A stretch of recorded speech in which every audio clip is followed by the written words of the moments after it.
Welcome back to the Halo series. My name is Douglas Brown, CEO at Halo Consulting. Today we are joined by Rocki Howard from the Mom Project. Throughout our session, we will cover what does building an effective performance management process look like and how it impacts your organization. Before we kick off the questions, let's get started with you, Rocki. Can you share with our viewers where you started your career and how you've matriculated to the Mom Project? Hey, Doug, how are you? It's so good to see you again. For your viewers, my name is Rocki Howard, and I identify as she, her, Black, Christian, Gen X wife mom.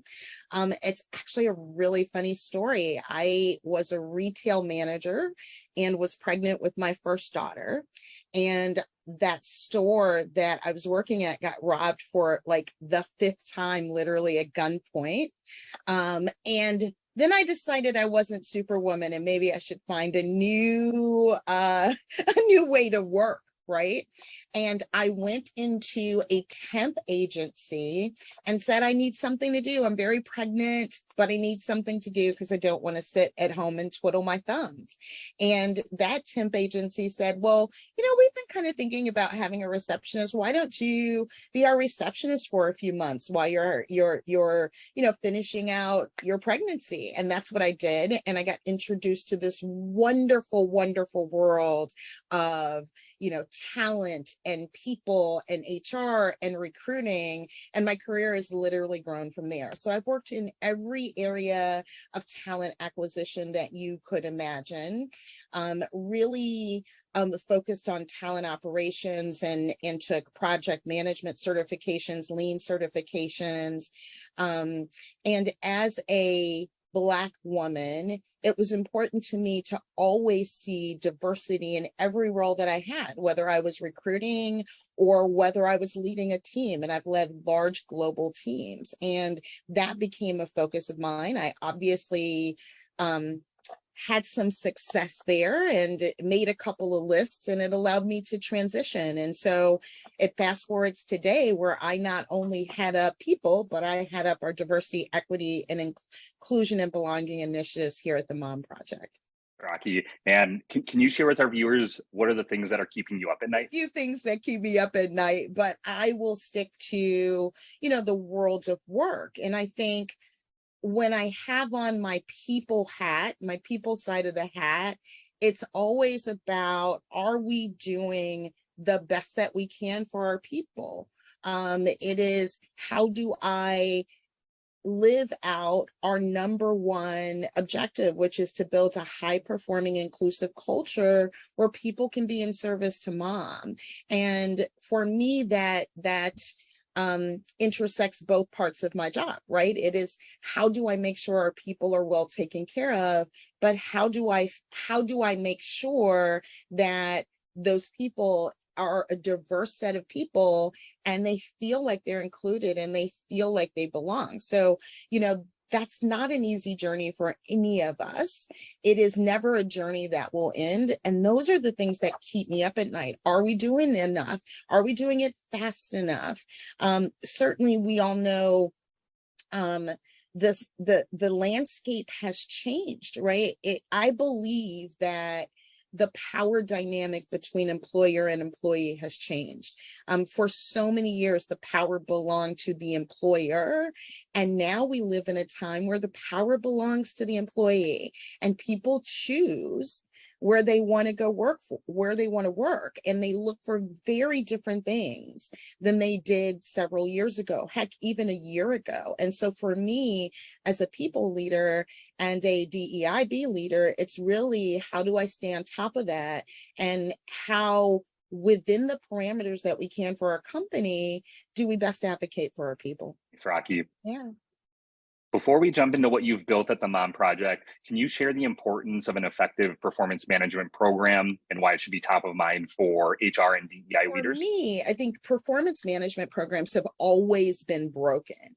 They've always seemed like they weren't really about managing performance or optimizing performance, or better yet, developing our people so that they could give the best performance. And having been in many roles, what I would see are the very things that cause people to either self-select out and say, this is not a place for me, or the very things that make us go, you're not being functional, are not the things that we were addressing in our performance management systems. And so then fundamentally this was broken, and this whole cycle of, oh, we set these goals in January then in December we're going to come back and evaluate you on. Business moves too quick, people move too quick, and so this annual cycle that then determined so much just was filled with dread, and it wasn't a value-based activity.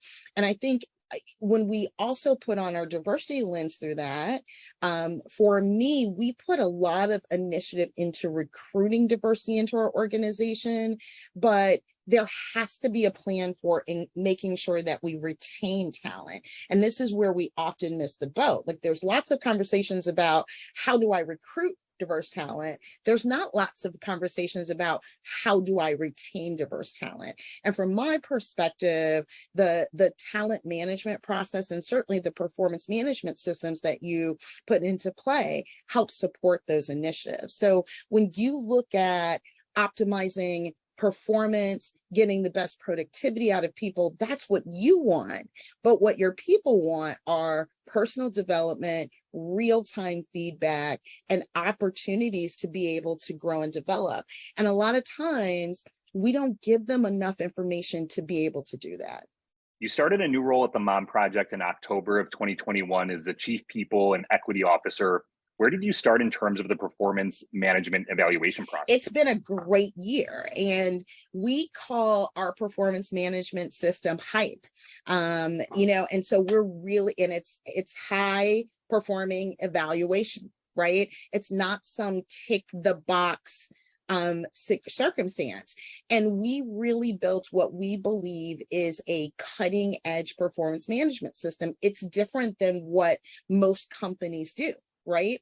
And so when you look at how we structured our performance management system, we do a couple of things that, I'll be honest, I've never seen another company do. And so one is that when we look at performance management, we look at it through multiple lenses. So yes, we do have goals and objectives that are set, and a person's performance is tied to the overall goals and how they contribute to the overall goals and objectives of the company.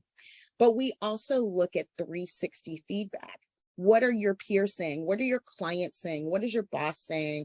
What are your colleagues saying? What are your cross-functional people saying about how you actually impact the business? Because we've taken this personal judgment out of it, right? This isn't necessarily about who are you as a person, but what we're evaluating is your impact on our business. Because we all know situations where people are incredible humans and we love them, but they don't have the right impact on the business. And our managers don't often have the words to say to someone who they actually like as a person, but you're not doing your job. And so it kind of falls apart. So we've shifted that dynamic and said, we could love you as a person, but what we want to focus on is how your performance impacts the business. So we've changed that narrative.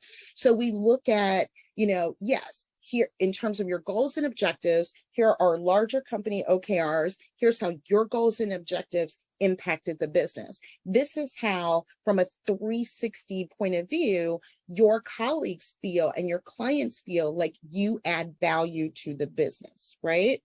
And then we also look at a culture and competency portion of our review. So it's also about, here are our organizational competencies, right? We have 5 organizational competencies that we believe every person has to be able to master to be successful in our organization. So here's those competencies, and here's how you're performing against those competencies, again, because those competencies allow you to add value to the business and be able to grow and develop. And then here's the other thing that I've seen some companies do really well, but not always consistently, is these are our company values. They're not something that just sit up on the wall and look pretty in our marketing material. So how is it that you're demonstrating these values, how does your normal day-to-day behavior align with our values, and how is that adding impact to the business? And so that's the approach we took. We're very excited about it. We have 4 review cycles a year. So we've aligned our one-on-one conversations to be leading up to the review process. So honestly, we're having performance conversations weekly, right? Because when we sit down and have our one-on-ones, it should lead to your quarterly conversation. If you show up to that meeting and you don't know, or you're hearing something, then I haven't done my job as a leader. And then for us, we implemented a twice yearly raise cycle, which is groundbreaking. So that if you're doing really well, you don't have to wait a whole year to get a raise. The other thing that's really exciting about that is if you had, it wasn't your best quarter, it wasn't your best year, it wasn't your best half of the year, you don't have to live with that all year. You can improve your performance, and then the next cycle of raises will reflect that performance. And so we're really excited of what you're built. That's all the good news. But the truth is, when you go through any change management process, and this has been a significant change management process for us, there are bumps along the road. It is people getting adjusted to it. It's a different feeling. It's training our managers. It's how did we communicate? Did we communicate this piece effectively? So there were some pieces of it that, quite frankly, didn't work as well as we wanted to. And we're continuing to evolve and develop that. So it's been an exciting year, and there's more work to do, but we're so excited about the foundation we've set. The context you just shared, it sounds like you've had a super impactful 12 plus months so far at the Mom Project, and looking forward to see what you achieve over the next 12 months.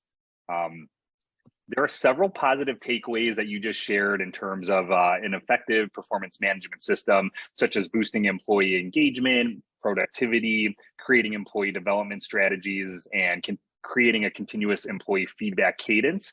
Can you share with our viewers, why do performance management systems fail? Really? Because they don't do all of that, right? I think historically what performance management systems have done is, we all knew we were supposed to do something, and so we've put this thing out there. It became a check the box, and then it got even scarier back in the 80s, when Jack Walsh was like, if you're in the bottom 2%, or if everybody who receives a 1 or 2 rating is going to go, right? And so then it then created even a different level of anxiety for our employees, right? And that's not what performance management should ever be about. It shouldn't be fear-based. But I'm sure, as many of us are listening, we can relate to that moment where you're going into your boss's office, and here's the conversation of the year, and it breeds some nervousness and some anxiety. Is that really the experience that we want for our employees? And I'm really curious, if you talk to your employees and they talk about performance management, will they talk about it with a positive outcome for them? Will they see the benefits of this process for their growth and development?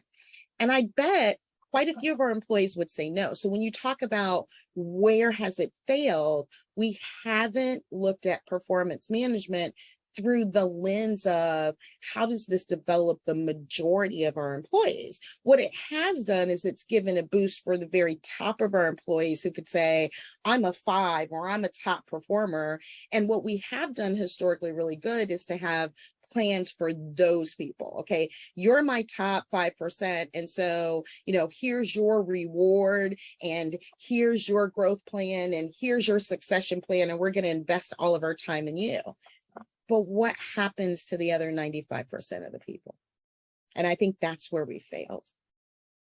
Just to wrap things up here, is there anything you'd like to share or talk about in terms of the work that you're doing at the Mom Project personally? I think I would just continue to encourage people. We just did a session on our RISE program literally earlier this week. And so for those who might be looking to hire incredible diverse talent, I would certainly encourage them to come talk to the Mom Project, right? If you are an organization that really wants to amplify the voices and make space for moms, come and check out the Mom Project. If you are looking for diverse talent, our community is not only moms, but it's about 53% diverse. And then we have this wonderful RISE program that is a scholarship program that looks to take moms, and specifically moms of color, and upskill them to increase their economic opportunity. And so if you're looking, especially at the end of the year, if you need a good tax deduction, but really more importantly, you really want to do something good, I would really encourage you to look at making a donation or doing a partnership with our RISE program. And I'm always exceptionally proud of Dr. Pam Cohen and our Work Labs division and the work that they continue to do to help educate us from a research perspective on why working women are so important. And so certainly that research, those white papers are available to anyone in your audience for free at worklabs.com. Great. Thanks, Rocki. Really appreciate your time today, and we look forward to staying connected moving forward. Oh, Doug, it's always a pleasure. And thank you so much for trusting me to be here with your audience.